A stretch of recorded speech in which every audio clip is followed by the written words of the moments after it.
threaten my friend with revenge porn. I'll ruin your whole damn life. My very good friend made some slightly dumb mistakes and sent some pictures to someone that she reasonably thought she could trust, but not knowing much more than his first name, his screen name, and roughly where he lived and the type of work he did. He is not in our country but had indicated that he would be traveling for work to near us shortly, and they had made some plans to meet. And when she got some red flags and backed out, the dude threatened to publish these pictures online. I am, incidentally, an attorney. So, some searching later and gathering up any pictures he sent her of him that could possibly identify him, his online handle led me to a TikTok page, which lead me to an Instagram page with his name on it. That lead to a LinkedIn page with his place of work. That matched a picture he sent with a branded polo he was wearing. Some more search got me the email of the CEO, VP of HR, Operations Manager, and Public Relations Manager. I just fired off an email on behalf of my client of the screenshots of him threatening revenge porn. Snippets of the conversation showing the username while he sent that exact picture of him wearing his company's branded apparel. Links to how I know it's him, along with pictures he sent her of his motorcycle with the license plate showing as further proof it is him. I also included screenshots of him discussing a workplace incident that were time-stamped, along with pieces of dialogue discussing how he had sex with an ex at his place of work, and discussing plans to have sex with her in his office as well. I also included a picture he sent her showing his work laptop with his entire Outlook calendar, along with proprietary information which he sent to prove he was busy along with other pictures he took of his workplace with non-consenting employees.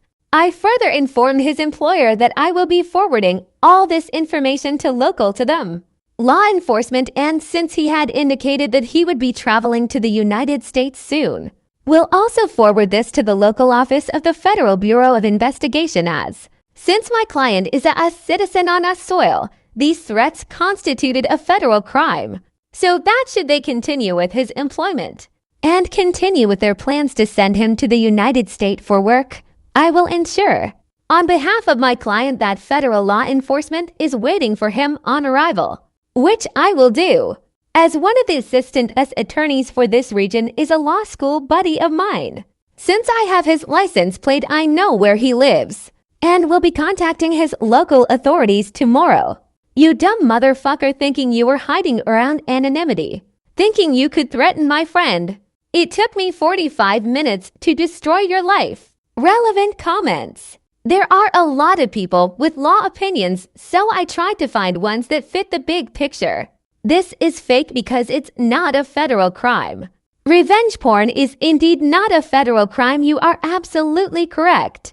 International extortion, however, is. While federal law does not explicitly make revenge porn a federal crime, a foreign national extorting a citizen with threats of violating a state law, when such threat is transmitted across state borders, is absolutely a federal crime. It's 18 U.S.C. 875 if you're interested. Edit. Correction. I had inadvertently cited 873. It is in fact 875. Another lawyer chimes in with a long post but tilde. Commenter. TL Doctor. Going to the FBI wouldn't threaten criminal action. It would threaten deportation, which from the company's perspective may well be worse. OOP. Causing corporate counsel a very bad day was kinda the goal. Appreciate the added context. I know exceedingly little about immigration law. Believability. So here's the thing. You are totally justifiable in being skeptical. Anyone can say anything. In this case, the story and all elements in it are factual. And slight correction. The cited section of the S Code doesn't deal with kidnapping. It deals with interstate communications. Paragraphs A through C deal with ransom, kidnapping, and threats to kidnap. Paragraph D deals with threats to reputation. This section deals with criminal interstate communications, not kidnapping only. But yes, I admit, I meant 5, I typed 3. Minor typo, major change. As for my post history, well, I'm not actually paid to give legal advice here. This is largely my mess around account where I talk about video games. And an AI-related side gig I do, though there's some scattered posts here and there that make reference to it. If it's a lie, it's a long con. Typos. It's a running joke that my spelling and grammar are embarrassingly atrocious. It's why I have someone who proofreads all my stuff. Why did you create a client relationship with someone you know? Sus and hard to stay ethical. You're absolutely correct. It very much does. And the content of the conversation I had with my friend about exactly what I would do for her, in the context of this, is not part of this post, nor would I even be allowed to share them without permission as it would violate privilege. I am very careful, and I am well aware of the duties and responsibilities it entails. That was a conversation I had between her and myself. The content of that conversation is not subject nor relevant to this. Ultimately, well, true, but I am incidentally a labor law attorney and know exactly what to say to get corporate types. Running scared. Here's your employee photographing other people in the workplace. And sharing pictures of the content of his work laptop is a bad look. And that's where I'm getting started. Tomorrow if I don't hear back I go to so you gonna do something about this. Or do I take this to your social media pages? I already have proof it's him. If he loses his job, he might post the pictures. So, yes, quite possibly. I brought this up to her. Her response is she's not terribly concerned if that happens. The pictures, from my understanding, were not terribly identifiable nor majorly risk. She is not largely concerned with it happening. What angered her was the hubris and gall of it. Him thinking he could make these threats without consequences or reprisals. She's not terribly concerned if he does it. She wants him to know she knows who he is. One more regarding that. Commenter. Just a thought here, since they're getting the consequences of actions they only threaten to do. Now they have no reason not to do those actions. There's no reason for them. Not to share your friend's nudes now, BC, there's nothing to lose. I would have considered stacking the evidence for revenge like you did, but then holding it over their head instead of pulling the trigger so soon. Just my thoughts though. Oh, OP. I mean, I disagree with that fundamental premise. There's a lot to lose. Years of his life to lose. Revenge porn isn't just some bad things to do. It's a crime. And while threatening it is bad, doing it is worse and carries a much harsher sentence. To the same extent, any prison is a deterrent to any criminal conduct. There's still very much to lose here. Blackmailers and extorters plan on this logic. They get off on putting their victims in that situation. They get off on the fear and anguish. At a certain point, one may decide to stand up and go, I know who you are. I've already hurt you. I am capable of hurting you even deeper if you follow through with that threat. And accept that they might, and act accordingly if they do. She's okay with that and has made peace with the possibility. I stand by to help her pursue the next level should it come to that. Also, since they're getting the consequences of actions they only threaten to do, no, he's getting the consequences of his threat. That's a subtle but important distinction. Threatening to carry out revenge porn is itself a crime. This is not he's getting his life fucked for something he didn't do. What he did do is already a crime. That's the point here. Threatening it is, in and of itself, a crime. You're in love with her. In a platonic sense, in that she's a very near and dear friend. Sure. In a romantic sense. No, I'm quite thoroughly partnered and very much not single. Update post. April 4th, 2024, next day, barely 12 hours later. Before I get into the update though, I want to clarify a few things from my original post, primarily about the contact to the employer and why. Some questioned its truthfulness. While the entire story is true, some details were omitted for various reasons. There was more I had in our possession that did positively identify this individual. So would a lawyer contact his employer, like some stated would not be done? Depends. I did not do what I did on behalf of a client who retained me. I did it as a friend to help a friend.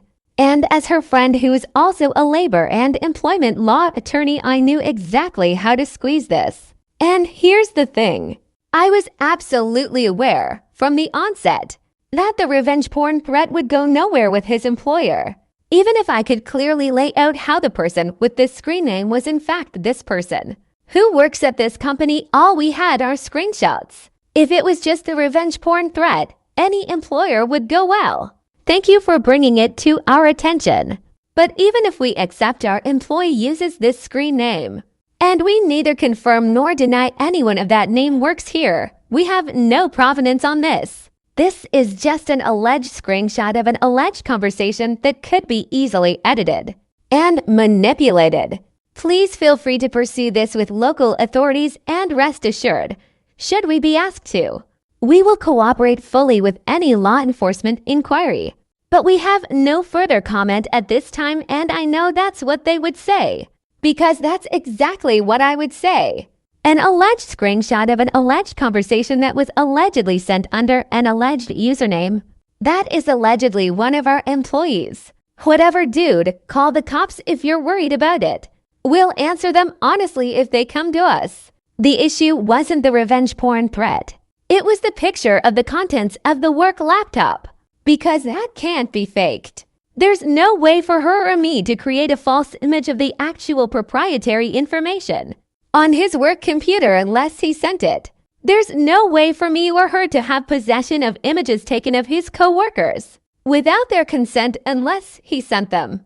The proof here wasn't that this person broke the law. It's that he sent pictures of company employees and property, which would absolutely be verifiable by their department that yes, this is absolutely his laptop. That's what would get him fired. So I advised my friend not to block him, to sit back and wait and not respond to anything, but let him dig himself in deeper. And respond he did. Update same post. 1 hour later, he's been fired. So with now definitive proof that the individual in the online conversation is in fact this person, we'll forward it all to the local authorities in his country, along with his license plate number. They're more than capable of getting his home address. Relevant comments. How did he respond? A lot of how could you and I didn't mean it and I didn't even do anything commenter. I can't believe people didn't understand the proof you sent to the company. As soon as I saw that he sent pics of company property and employees, I knew he was fired. Oh, OP. I admit I was a little confused by the whole no lawyer would ever do that. Seriously. You hurt a friend and hand me away to fuck with you? And you think I won't press that button as hard as I can? What is it you people think we do? Commenter. I can 100% believe this. One of my best friends from college is an attorney. He's basically Bruce Banner. You do not want to make him angry. This is literally something I can see him doing with a huge smile on his face. Oh, OP. I am amused overall with people being like that's not what an attorney would do. Send an email, dude. That's the first thing we do 90% of the time. Commenter. And 75% of that 90%, you need take no further action. Oh, OP. Absolutely. This is what happened to this is what I expect you to do about it. 3. This is what I'm going to do. If you don't, option 3 is going to be way more unpleasant for you than option 2. So strongly consider option 2. Or I'm going to make that decision for you and you are not going to like that. The vast majority of the work that lawyers do is just sending an email, discussing options, and coming to a mutually acceptable outcome. Most times a strongly worded email from a lawyer is enough to get the outcome wanted. That's most of what we do. Commenter. Like I could kinda understand if maybe it was just a client. But this is a friend and he handed it to you on a silver platter. How can you say no to that? I'm not entirely sure what people think lawyers do cause this seems par the course for me law loop. Yeah, I never said I was a criminal attorney. Or even a civil tort attorney. What I am is a labor and employment law enforcement attorney for the government, which means I know exactly how to make a company squirm. I am absolutely and deeply aware nothing I had was evidence enough for a criminal case. It didn't need to be. I'm not law enforcement. But I knew exactly what I was holding on to and exactly how to make sure his employer knew. There was no way this ended with him having a job, because that's what I do. And I had enough to make it very, very clear to them that this ended in one way. One more long comment from Ip about what being a lawyer is and how media has warped it. Well, that's sort of the thing. I was absolutely acting as her lawyer, but I was doing so in a way that actual lawyers do, and not what people think lawyers do. Most of what lawyers do isn't courtroom theatrics. At the end of the day, a lawyer is basically a professional very bad day threatener. Because the sad reality is most people, even those with legitimate grievances and reasonable expectations, will be bullied, ignored, attacked, and harassed for trying to get their legitimate grievance resolved. Because it's easier and cheaper to do that to those who have no resources to fight back. Because let's say you do harm to someone and cost them $10,000 in damages, and they come to you telling you they want their $10,000 in damages, when you know they don't have the knowledge or resources to fight you on this. It's a sound financial move to just go no. What are you gonna do about it? We're what they do about it. And 90% of what lawyers do is just be the lawyer has entered the chat guy. Because, again, we're really, really good at giving someone a very bad day. In a very okay, I'm going to give you two options. Option 1 is you sit the fuck down, shut the fuck up, listen to what I'm going to tell you, then do what I tell you to do. What's option 2, you ask? Well, all this. This is me being nice. Option 2 is I start being way less nice. So be a good little boy and do what you're told. Or I go with option 2. And when I'm done with option 2, you're going to think back on this moment and really, really wish you went with option 1. Because I assure you, as much as option 1 is going to hurt, option 2 is going to really, really hurt. Or maybe it won't. Maybe you'll get lucky. Roll those dice if you really want to, but don't say I didn't warn you. Because, as a reminder, I'm being nice right now. This is me nice. You have 5 minutes to pick option 1, or I pick option 2 for you. Tick-tock sort of way. So I was absolutely acting as a lawyer here. I was just doing what most lawyer work actually is, which is really just explaining here's what you need to do to avoid having a very bad day.